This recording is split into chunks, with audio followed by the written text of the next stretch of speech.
It's time for the Voice of Reason podcast.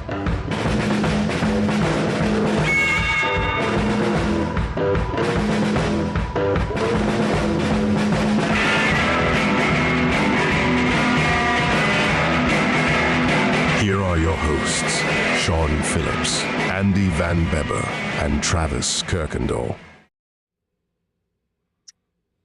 And ladies and gentlemen, we are live with you today. This is the Voice of Reason podcast. Not even close to what Today, not even close to our regular day or anything. Oh my gosh.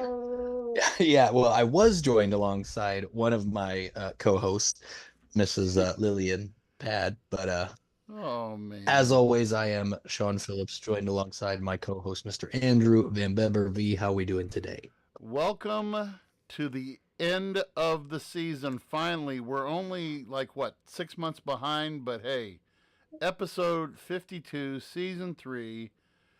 We have now been around the laps 3 times. 3 Holy years. crap. That's crazy. Well, I mean, technically 3.5. If you really want to. If you 3.5. Yeah, it's if we really want to boil down to it, we are at 3.5. Very good. We should be. Years. We should be halfway. We should be halfway season 4 right now, but things being what they are. Yeah. But like all things, life and inflation get in the way sometimes, and you just have to, go about it one way or another. Speaking of which, how are things in your neck of the woods? How is your small river town treating you? Is any of it underwater at the moment, Yes. or is that coming? Yep, that's coming, and that'll be. I was down there yesterday. I was down at the riverfront. They actually were sandbagging over at Clarksville. Mm-hmm. I knew that they were sandbagging out there. I wanted to get out there, and unfortunately, just with everything going on in my schedule, just way too busy. So I wasn't able to get down there, but we were there on the 3rd to kind of check things out, and they had dropped off the crates that had the sandbags. There were a couple piles of sand around, so they were getting things ready for what I believe was yesterday afternoon, where they actually got things kicking off. Yep, 2:00 yesterday afternoon. Mm-hmm. Yeah. So for those that don't know, one of the little river towns near us, Clarksville, Missouri, is where both of us have some pretty good memories over the last couple of years. Is currently, hopefully, fingers crossed, this is a town that has experienced flood after flood. They're building a flood. They Probably since its history. Well, they are building a flood wall. They are building a flood wall, which unfortunately is coming about 20 odd years too late. Yeah. And it's a 2-year project. So unfortunately, the flood wall is not done, which is why they are in the situation that they're in right now. But they're hoping that they can contain it before it damages the local businesses and the post office per usual. So here's to hoping that it goes well, and hopefully it gets a little bit better for them, but we shall see. We have life has been coming at us really fast. I know it's been a week and a half since we've been on, but thanks to our old buddy Travis Kirkendall for coming on last week. It was good. It was good to have him on. I'm not gonna lie, it felt weird having Travis, but man, it was good having him on, and we had a blast. And always look forward to his input on things and everything. So shout out to Travis for that. Hopefully one of these days we'll be able to get all 3 of us on, and then hopefully once he's in a spot, we're still holding out hope that Travis will come back and join us full time in the future, before too long. But thank you guys. And go ahead. For future reference, we may here and there do some shows together live in person Now that you are Yes, and much close. sooner. Yes, much sooner rather than later. As for those that don't know, I have for the probably fourth time since we've started this show, um, Moved. up and relocated. This time it is a much more permanent move, as we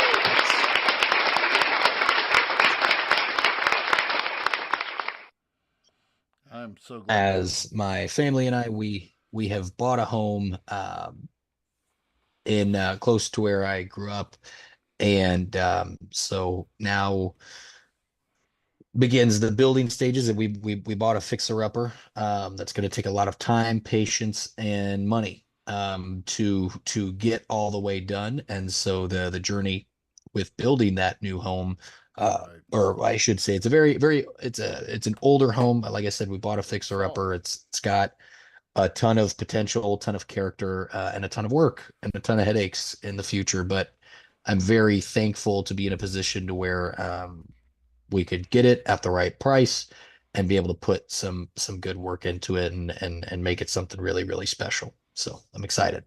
I tell you what, it's good and it's good to have you back in the area too. So now Yeah, you no, can go. I'm You super can excited to be you back. can go back to being that lame Green Bay Packers fan and feel halfway comfortable about it. So you don't have to talk to Kansas Oh, City don't worry, we'll people. have you over plenty for Sunday ticket before it's all said and done for some Right.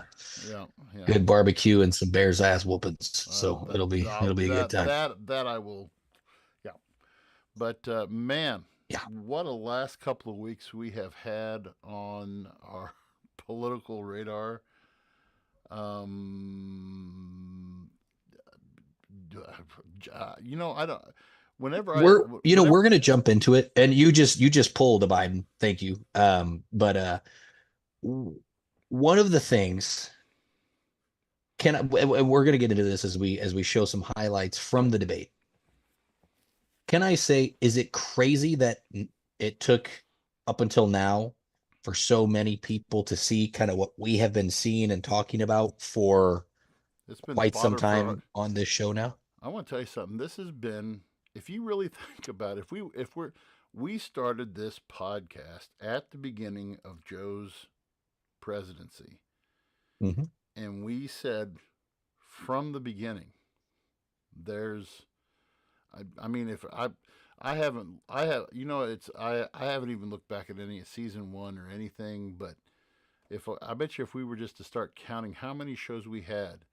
I remember the one show that we dedicated to when the what was it, the red background, when Joe came out against the red background and the Hmm. Marines and all that stuff, and Hmm. how and he's doing this. He's trying to do this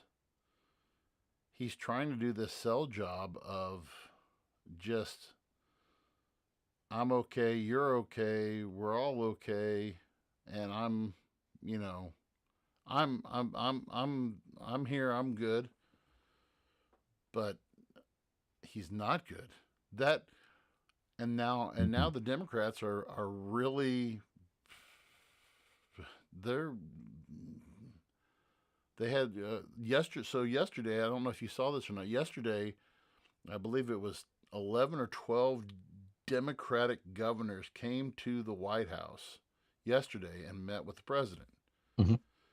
And you had some rock stars. I mean, Gavin Newsom, who is considered already to be a a 2028 candidate for president.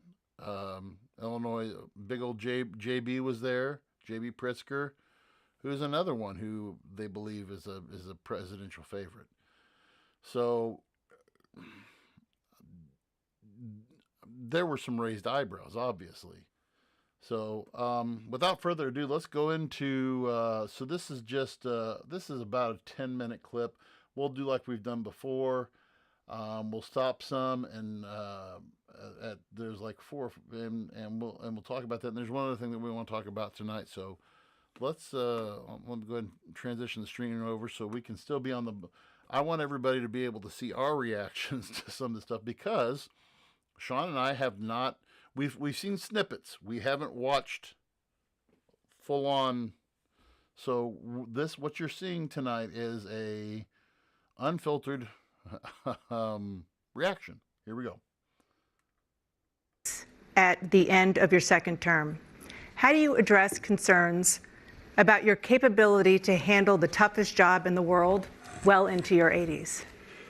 Well, first of all, I spent half my career being criticized being the youngest person in politics. I was the second youngest person ever elected to the United States Senate, and now I'm the oldest.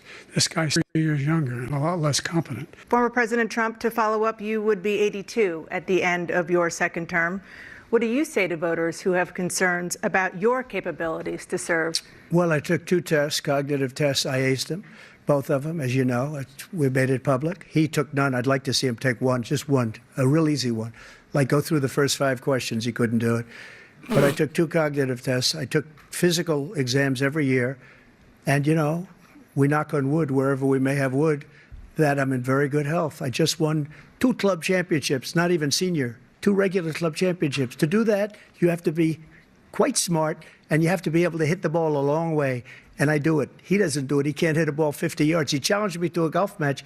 He can't hit a ball 50 yards.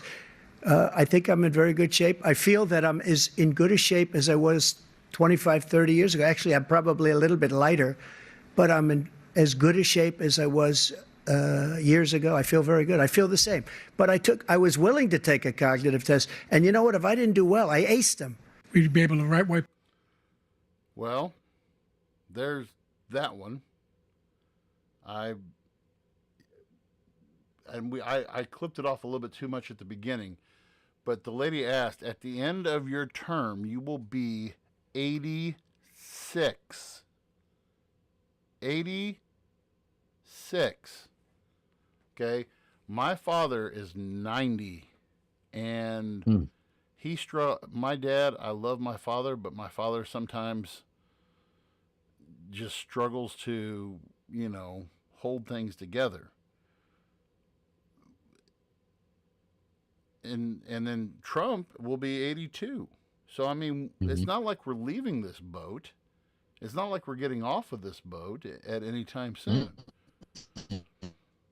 What, I mean, with this whole thing of him, Trump wanting, you know, the whole cognitive test, I want to see what these cognitive tests are as well.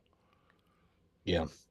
Go ahead. I mean, let's go ahead and get this elephant out of the room first. I mean, what's your thoughts as far as the age thing? So again, I think it all depends on the individual. I think that's a very clear thing. Now, when we hear Biden speak, and it is pretty apparent that he is struggling, and it's gotten to the point where it's not just kind of hiccups here and there. It seems to be anytime he has any kind of long format conversation, you know, where he is speaking for an extended period of time, there seems to be slip ups and lapse of judgment. It happened at the State of the Union. He couldn't get people's names correct, countries correct. It's happening here where he is just seemingly losing himself mid thought. Now, I know other individuals who are the same age as this gentleman who function seemingly just fine, like just fine. They are full motor skilled. Now, that could change at any given time. It's not like it's an overnight thing. There's typically, like, you know, signs of decline. What's crazy is there was footage that I saw floating around the internet of Biden in 2007, I think, or early 2008, before the election, and night and day difference. I mean, Biden was sharp. He was able to speak, but again, that's, you know, at this point, that was 16 years ago. So wrap your mind around that too. Right. So 16 years ago, where he was able to shoot on the fly. And those days are just gone. And we look at this from a perspective of, this is a world leader, and you know, we That's know for a fact yeah. that other world nations watched that. They watched that debate. And you know that our adversaries are frothing at the mouth for a Biden reelection after what they saw. And mind you, Right. we have talked at length about it. This is not at all a this means to go out and vote for Donald Trump kind of message. But if we are speaking about the cognitive ability of the two candidates, there is a pretty clear leader between the two. Now, that's a tough one because as we kind of get into what some of these debate topics are, is it do you want the guy who is fumbling sand out of his mouth or the guy that might be fumbling more bullshit out of his mouth? Well, It's a tough comparison. And we're gonna see this as we go through some more of these clips here. We're going to see, and I do want to, everything, and some of the commentary that I've read, and some of the op-eds that I've read, and some of the left-leaning newspapers, basically just said what you just said.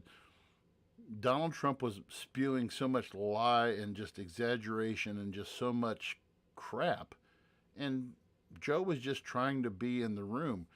You watch, and we're both fans of Jon Stewart. I love Jon Stewart. I know you like watching Jon Stewart. Mm-hmm. Jon Stewart I have yet to. I've watched. I think I've watched probably a total of 20-minute snippets from the Daily Show, following the debate. And Jon Stewart, I mean, I think he hates Trump just as much as he hates Biden. Mm-hmm. But he was just like, okay, don't have any senior moments, and some of the things that you were seeing him doing was having senior straight moments. So Yeah. let's go on to the next one here, and let me see here, bring it up. All right, let's go on. Let's bring up the next one here. Let's see what we got going on.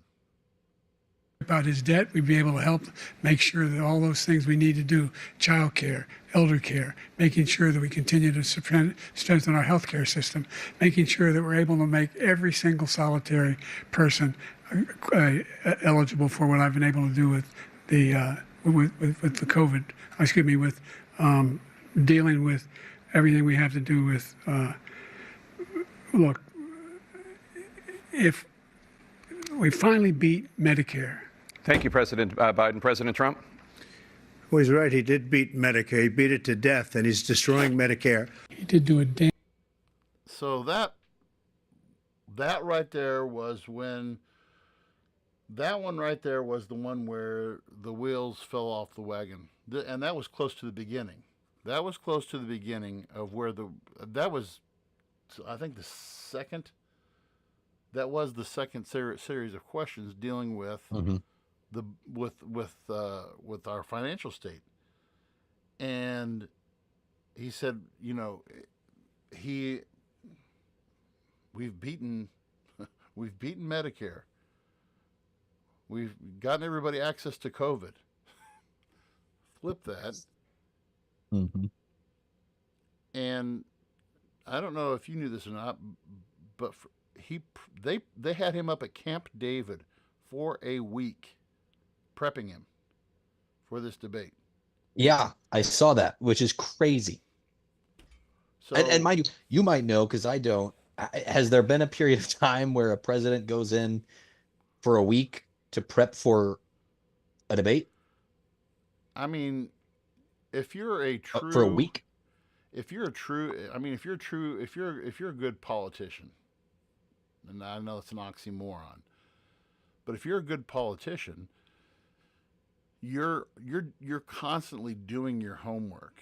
I know I go back to Reagan a lot. Reagan was one of those. Clinton was another one of those guys. Obama was one of those guys who studied their opponent. I was watching a clip from the Obama-Romney debate, and they were doing kind of a comparison clip between them and this last debate. And I mean, Obama on the fly was just drawing stuff from, hey, I know this is what Mitt Romney, and Romney was just like, yeah, you're right, that's what I believe in. And Obama was a master at studying his opponents. when you look at Reagan, Reagan knew his people backwards and forwards. I was trying to think who else what's the studied profiles. That might have been Obama too. I read somewhere is either Obama. It wasn't George W. It was either Obama or it was Clinton who studied the profile, and it was Obama. It was Obama because he would study the profiles of people. If he's getting ready to go to a certain event, or he would study the profile of the people he was getting ready to meet and be in contact with, and he was prepared. Mhm. I want to know a lot about Joe's health. I really do, and I want to know when you're talking about two polar opposite things, COVID and Medicare, and he gave Trump, well, you guys beat up Medicare all right, and I mean. We're still, just the other day, and this is just as a side note. My sister-in-law, who is 70, who she with this new the Medicaid enrollment period just ended back in May, and all the changes that have been made to Medicare, all the changes that have been made to Medicare, her accessibility, getting her, her prescription prices, and so. This was not the time for Joe to have a senior moment. Mm-hmm. So, your thoughts on that? No, I'm with you. Again, kind of what I was getting at. My point earlier was with everything that's been going on and a lot of the changes that we've seen. I know, and again, you're definitely right when it comes to, other people in America. I hate to say it this way, but when we look at people that are using Medicare, Medicaid, and using the system, and the person theoretically in charge of said system is someone that could benefit from using that system, we get into this weird complex as someone that's on the sidelines looking in at the scenario and looking in at the situation. I think that the Democratic Party and if you've looked at since the debate, how the polling has gone, the reaction, like you said, of the meetings that President Biden has had with Democratic leadership, where there is a shift now. But is it too late? I know that's the other thing that I'm wondering too. And because who would it be? I know they always talk about Newsom. They're like, oh, but it's like, okay, so you're just gonna throw him in there. If you throw Gavin Newsom, he's gonna get shredded. He's gonna get absolutely shredded alive. And it's not because you know more about it than the rest of us. Yeah, and the thing is, like, okay, well, whoever you put forth, they are not going to be able to recover by November. Like, no, it is July. We are, almost four months away. Yeah, 4 months away, 4.5. Yeah. So what is today? This is the 5th. So it's the 5th of July. So the election is on the 3rd, I believe. So we're less than So it's not like they can just pull some viable candidate out of, because again, that goes to show how would it be fair? It wouldn't be. That's why we have like primaries. That's why we have these earlier stages where we have viable candidates and we put them forth and we see, and now it's just like, are they going to pull a rabbit from the hat? And God forbid they say, hey, Kamala, it's time for you to step up. I wholeheartedly believe he would destroy her. I wholeheartedly believe that realistically, if Biden is to, which again, realistically, all signs are pointing to Joe Biden is going to run. Mm-hmm. I think he has the fullest intent. Jill is pulling the strings behind and keeping his, mouth moving. I think that's why he slips up so much, is that Jill's just a really bad ventriloquist.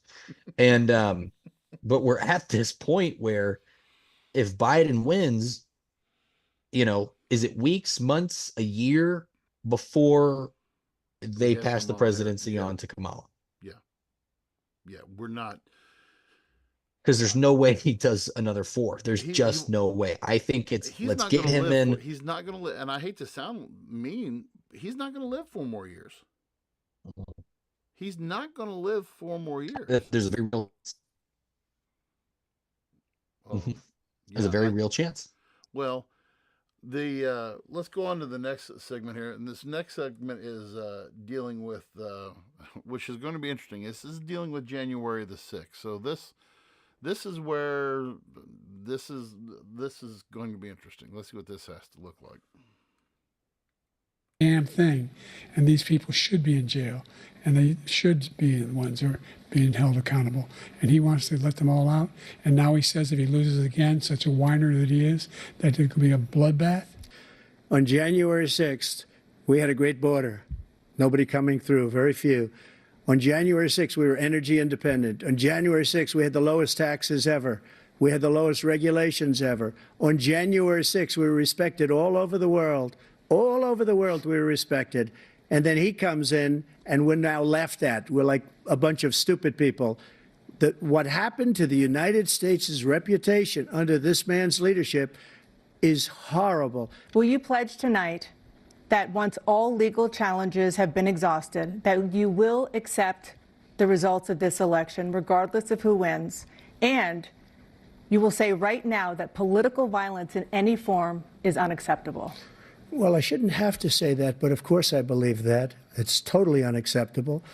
And if you would see my statements that I made on Twitter at the time, and also my statement that I made in the Rose Garden, you would say it's one of the strongest statements you've ever seen. In addition to the speech I made in front of, I believe, the largest crowd I've ever spoken to, and I will tell you, nobody ever talks about that. They talk about a relatively small number of people that went to the Capitol, and in many cases were ushered in by the police.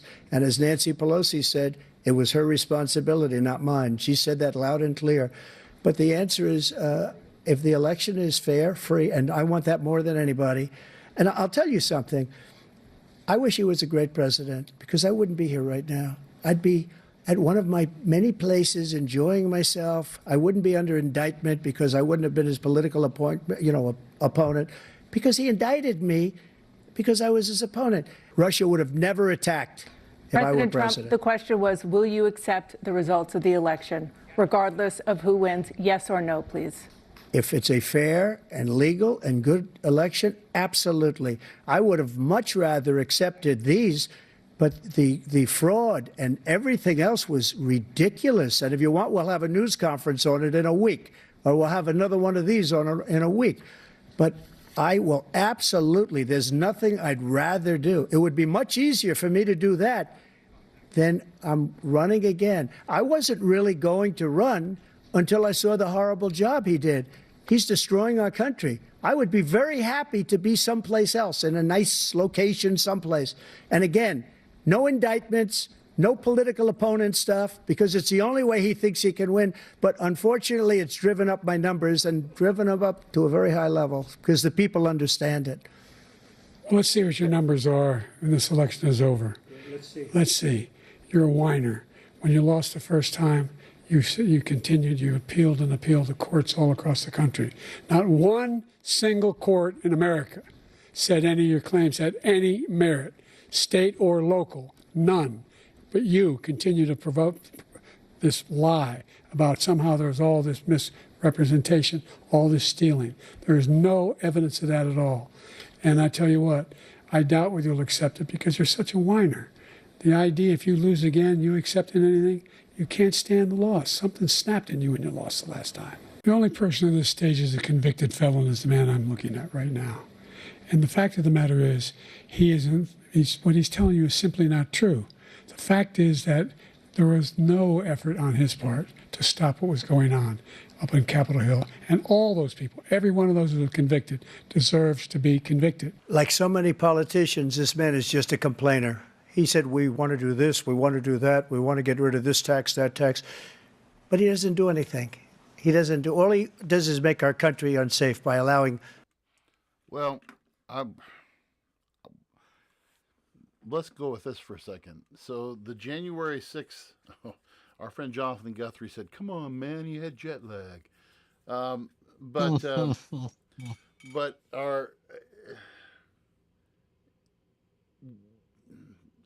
that was probably, from what I've seen so far, I would say, I mean, Joe called the duck a duck there, Mm-hmm. But we've gotten the point to where you're a whiner, you're a loser. You're a whiner, I mean, it's just like, it's like fifth grade science class, It's just name calling. Right. Mm-hmm. In my opinion, regardless of what happens in this election, I mean, if Trump wins, I mean, is Joe going to try to pull this card? I mean, is this the new future of politics, that we're not going to accept the outcome? I mean, is that the new normal? I wouldn't doubt it. And, it is going to be tough because I'm very interested to see how tight ballot boxes are this time around, legitimately. And again, let's just say that, everything was howdy-dory and there wasn't any kind of craziness in the last election. But now I feel like there are going to be a lot of eyes on, and I unfortunately feel bad for a lot of the people that are working the polls, because they're going to be people that are just there doing their job, being threatened by all kinds of groups. I feel like, unfortunately, it's going to be a lot of the diehard Trumps that are going to be, pounding on the necks of people that are like, hey, well, let me y'all better make sure that this is. Let me ask you a question, and we've got a couple of folks who've been responding on our chat board tonight. And I'll see what they say too. Okay, so the UN in the past has sent people to monitor elections in countries. Mm-hmm. I guess a two-part question. Number one, what do you think the likelihood of the UN sending observers to come observe our election? And number two, would America allow something like that? I'm pretty sure that we said no, right? We have said, I mean, in the past we've said no, yes. Yeah. I mean, I would hope that they would be cool with it, but in the same token, were they there at the last election? No. Yeah, I didn't think so. We've never had a observed election. We've never had an observed election. But I mean, we have Mexico, a lot of countries in Central America, we've done this. We tried to do it in Venezuela, even though that whole, if we had Travis on here, he could tell us the whole story. I mean, that whole cluster fudge that happened down there in Venezuela, even with UN and Iraq, Afghanistan, trying to think of some others right off the top of my head. A lot of the Eastern European countries we've done it with. But I mean, in something like this, I mean, to me, there needs to be a step up. I mean, even if I say, okay, we're going to have cameras going. Well, a camera can say 1,000 words, but you're not going to, like those folks in Georgia, like the little old lady in Georgia who they had up there on that January 6th committee, who, talked about all the threats that she's had on her life now. And this is a woman who all of these election judges are volunteers. They don't have a dog. I mean, these are people who want to make. I've known a lot of up until I moved out of Pittsfield, I knew my election judge. I went to church with my election judge. She loved when you went in there. I mean, she was full on regalia, red, white, and blue. She had on her American flag pin. She was just, you know, they live for this stuff, and they love being able to help their community. But people being threatened like this and strong armed, I don't know. All right. And there's a very real chance that, like, in some areas, there are election judges that are very politically motivated. Yeah. But Yeah. I mean, gosh, in a free system, sometimes you definitely look at it and go, gosh, could there be a better way to take care of these kind of things? Well, the next one that we're going to get into here is going to be about, according to my timeline here, it says Russia and Israel wars. So let's see what this one looks like. Dream. I talked to him about it, his dream. The difference is he never would have invaded Ukraine. Never. Just like Israel would have never been invaded in a million years by Hamas. You know why? Because Iran was broke with me. I wouldn't let anybody do business with them. They ran out of money. They were broke. They had no money for Hamas. They had no money for anything. No money for terror. That's why you had no terror at all during my administration. This place, the whole world is blowing up under him. The only one who wants the war to continue is Hamas, number one. They're the only ones standing out. We're still pushing hard to get them to accept. Israel's the one that wants to go. He said the only one who wants to keep going is Hamas. Actually, Israel is the one, and you should let him go and let him finish the job. He doesn't want to do it. He's become like a Palestinian, but they don't like him because he's a very bad Palestinian. He's a weak one. Our veterans. So that was a short clip there, but that one, again, all right, so would Russia have happened? And here is, that was probably, and I know I go a lot on Biden, but I'm going to go one here for Trump here. What people don't know, and we've had this discussion a lot in our chat groups and stuff like that. The main reason why was that Ukraine wanted to be a member of NATO. And as far back as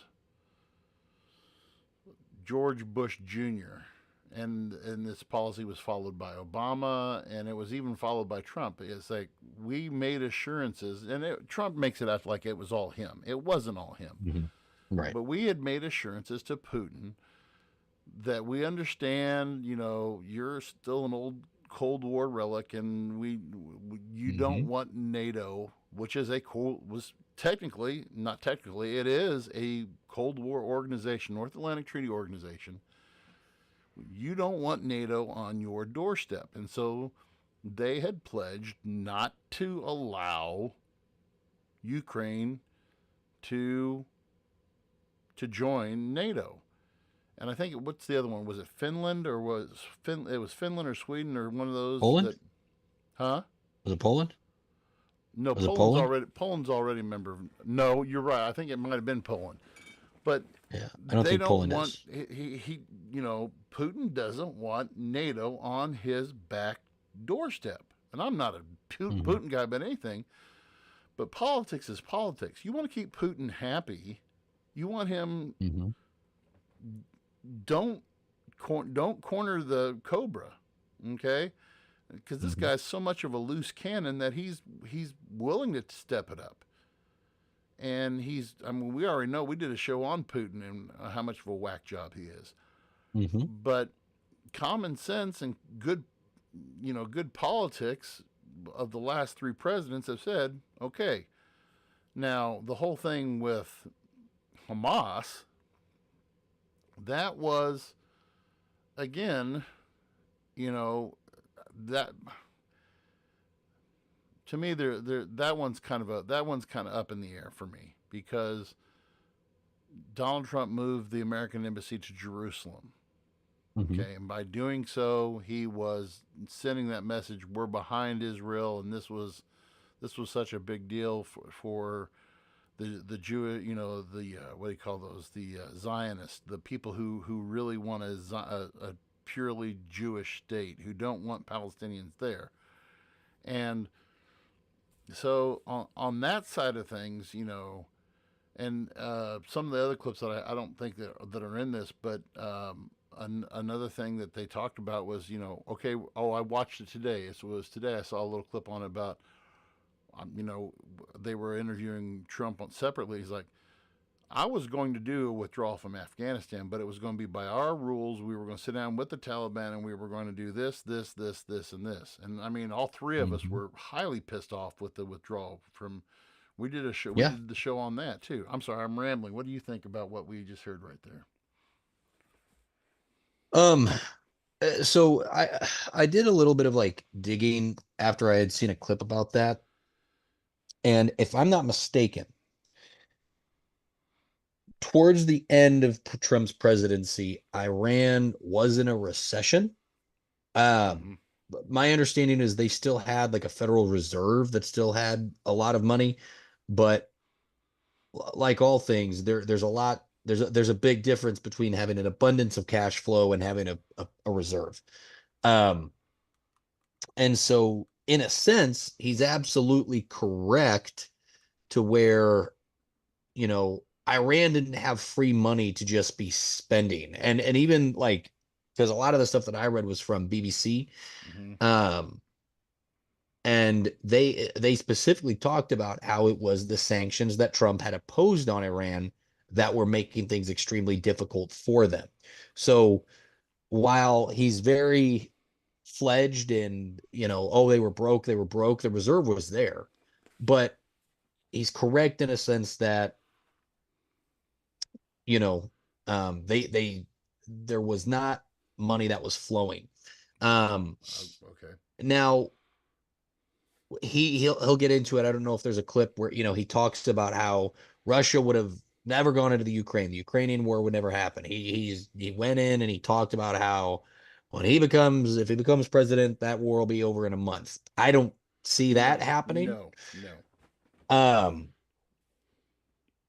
But I wholeheartedly believe that because of his, again, lack thereof, oh gosh, what's the term I'm looking for? Trump, to some people thought that Trump might have been like a hothead. He was not very predictable in some cases. And so I think that for other world leaders, especially adversaries, there was a sense of, okay, what is the best step here? Because they might not have known how Trump was going to react, whereas I feel like it was pretty obvious how Biden was going to react. And again, might be getting a little off topic here, but we look at some of the stuff that Russia has said since, again, it's American missiles and money that's being spent in the Ukraine, how Russia has tried to flex multiple times now that, if one more American missile gets dropped on Russia, it's on. There's a lot of that talk. And I'm just, I hope I'm right and not very wrong. So I'm going to knock on wood.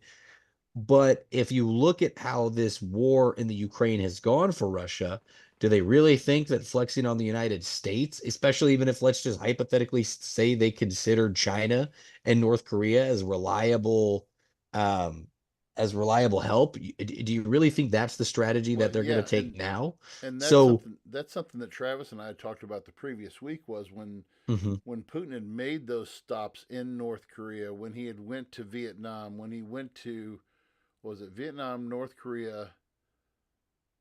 He made one other stop. Where was it at? I don't think he didn't stop in China on that trip, but yeah, I'm with you on that. Yeah, go ahead. I'm sorry. So I mean, that's my thing is, if I'm realistically, if I'm China, looking at it from all aspects of looking at how Russia has been able to handle the Ukraine, am I really going, okay, I've got Russia, Iran, and North Korea. are those the guys? And then maybe Cuba. let's even just say take a handful of some of the smaller Eastern European and other Middle Eastern countries. Let's just hypothetically say you get a couple of those guys. Is that really the team you want on your, is that your fantasy lineup? Right. That's To right. to go toe to toe against the United States, Australia, the French, Great Britain, the rest of the world, India? Is that who you're wanting to go to bat with? No, I don't think so.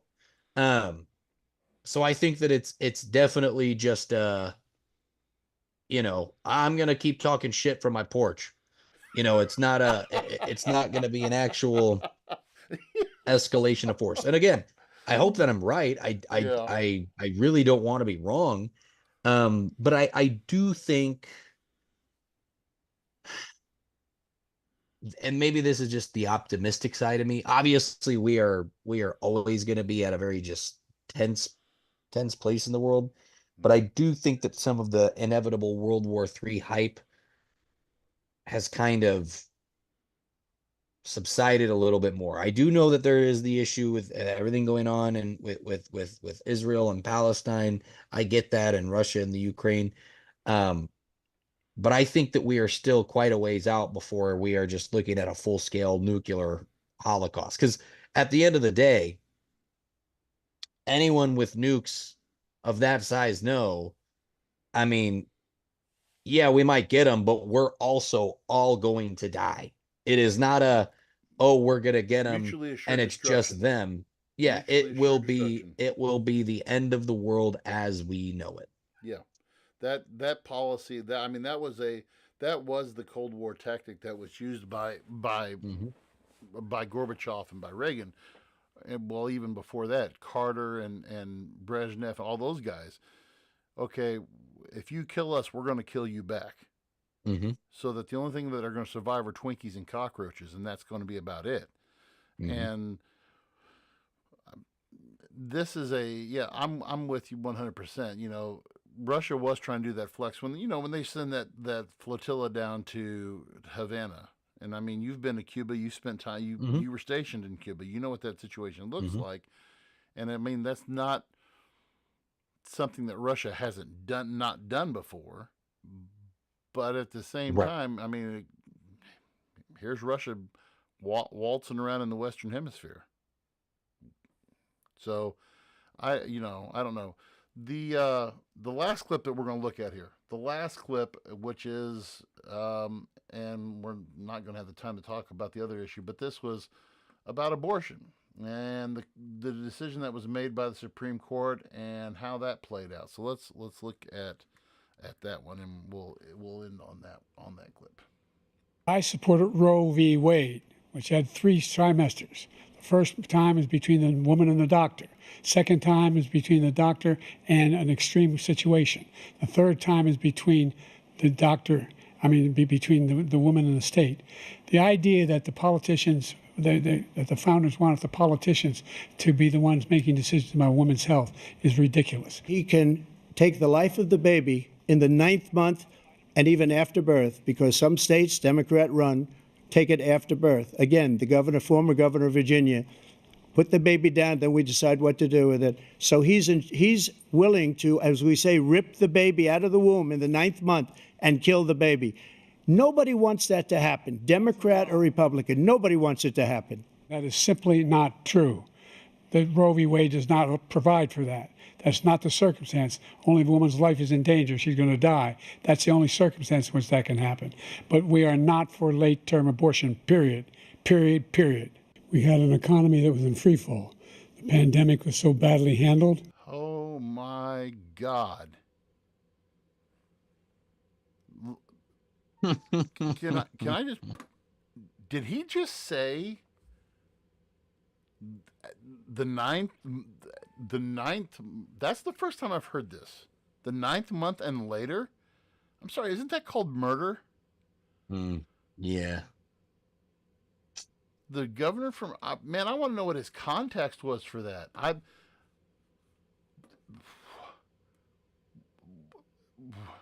What? Talk, please, because I'm befuddled right Yeah. now. So when we look at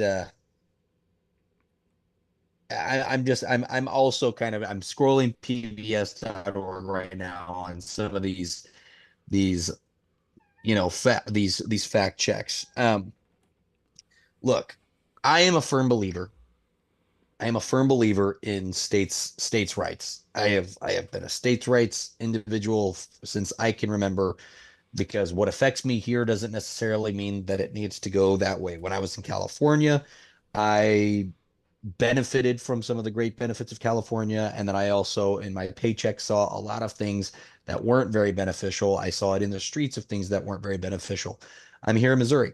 So I remember when Roe v. Wade was overturned, and Missouri was one of the first states to actually make moves towards their stance on abortion. I was not in the state at the time, so I don't remember what some of the rules and regulations were.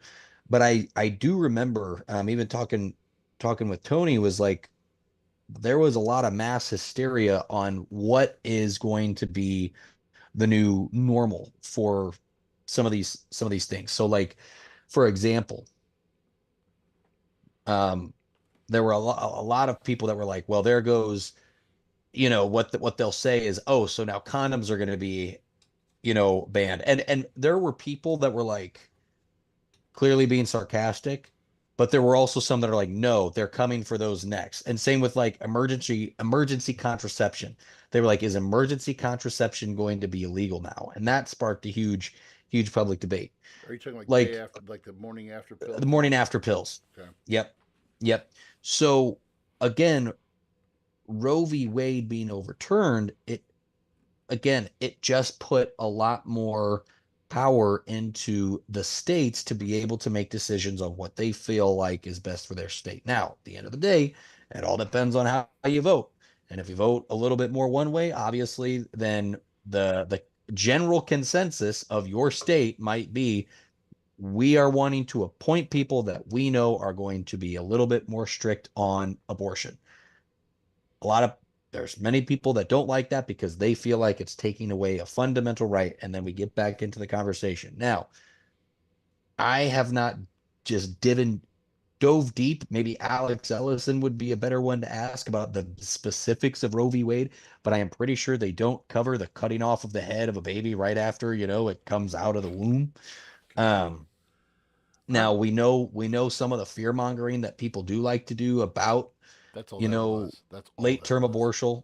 abortion is that it is this fear mongering of, oh yeah, women are just casually carrying babies to 8.5 months and going, you know what, never mind. And just again, you and I know that that is not necessarily the case now. And that's where the argument comes in, is, oh, should we protect it just so they can? It's a can of worms that I you and I probably don't have a shovel big enough to no, dig into. I am staunchly pro life. Um, I am very much. I I believe in.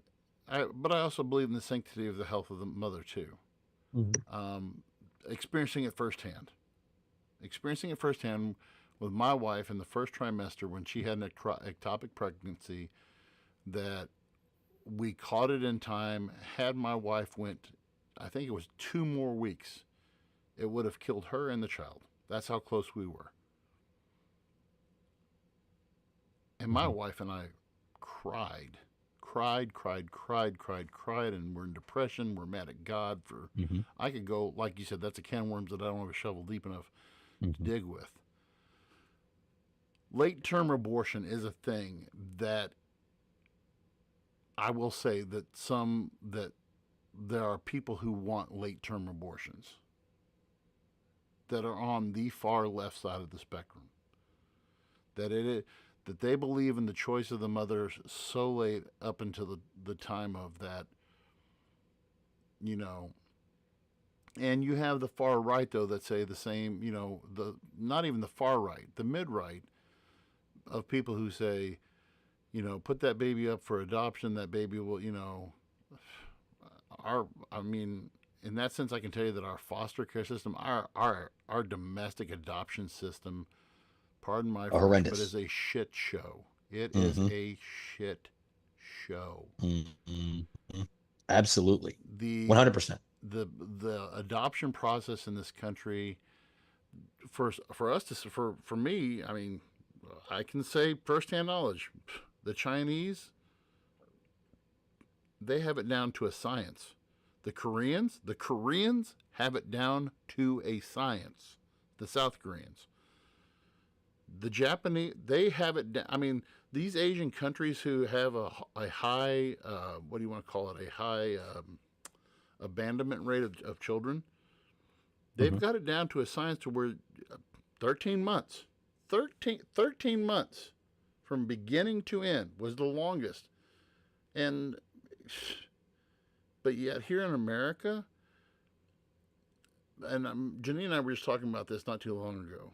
Had we went the domestic route, okay, we would have been on, by their estimates, we would have been on the waiting list for 5 years. Or I'm sorry, the waiting list to get on the waiting list for at least 5 years, and the waiting list to adopt from anywhere from 2 to 5 years. So there may have been a possibility that we would be, we might be parents now. We've had Briley now for 12 years, and like I said, the whole thing when you talk about abortion, was that, I mean, that was a promise. That was a promise that Trump kept, and I will. I'm not a Trump touter by any shape of the imagination, but that was one promise he made that he kept. We're going to overturn Roe v. Wade. Done and done. Okay, and we'll probably save this until the next show, but what happened with the court last week about basically giving Trump immunity on some of the stuff that he's being charged with. And that's definitely going to be an Alex Ellison show. But I mean, wow. I mean, we're living in some really strange times right now. I mean, the fact that we have 2 geriatrics who are running for president, that we can't find, I guess to tie this up with a nice tidy bow, we can't find anybody better, younger. I mean, how old is Gavin Newsom anyway? I mean, do you know, I mean, is he 50s, 40s, 50s? How old is Gavin Newsom? Let's find out right now. I mean, you've got him. You've got some of these young Republican bucks that are vying for, a vice presidency with Trump. Gavin Newsom is 56. So he's 6 years older than me. So I mean, he's the age of my brother-in-law. I mean, I'm still trying to wrap my mind around why we have these two. That was interesting. So that was definitely an interesting look at things. I'm glad that I think maybe the first time in the 3 years of this show, 3.5 years of this show, that I was rendered speechless by a statement that was made. May have been rendered speechless that one time that we had the Trump supporter on who thought that the election, well, there you go. The election was stolen, but the election probably is being stolen. We didn't even get to the point of how the whole "I didn't sleep with a porn star" thing. I wish. Oh, yeah. Good times. How was that coming up in an election? An election debate. Oh my God. God, I remember just it feels like a few short months ago, might have been a year at this point now, when there was a, debate between Gavin Newsom and Ron DeSantis, because it was, kind of apparent that these were going to be the guys. God. And here we are. Well, here we're going to be next week as well when we, get back with you Not next guys week. for the voice. Next week? No, I'm on vacation. I'm heading out. That's right. I'm doing the Wisconsin Dells, but hey, we made it through season 3. Yes, we did. Thank you guys for sticking with us. Thank you for the people who commented on the board tonight. We are one step closer to getting to the TikTok realm, and when I open that can of worms, holy crap, then we'll have all the crazies coming out. So, oh boy, all of them and then some. So, again, be a friend, tell a friend. It was fun. Had a blast this week. So glad to be back. Again, you won't hear from us next week, but then join us the following as we continue to kick off season 4, episode 1 for you guys. So thank you all so much. We'll talk to you guys in a couple weeks. see you guys. Thank you for listening to the Voice of Reason podcast. Be sure to check out our other content on Facebook, YouTube, and TikTok.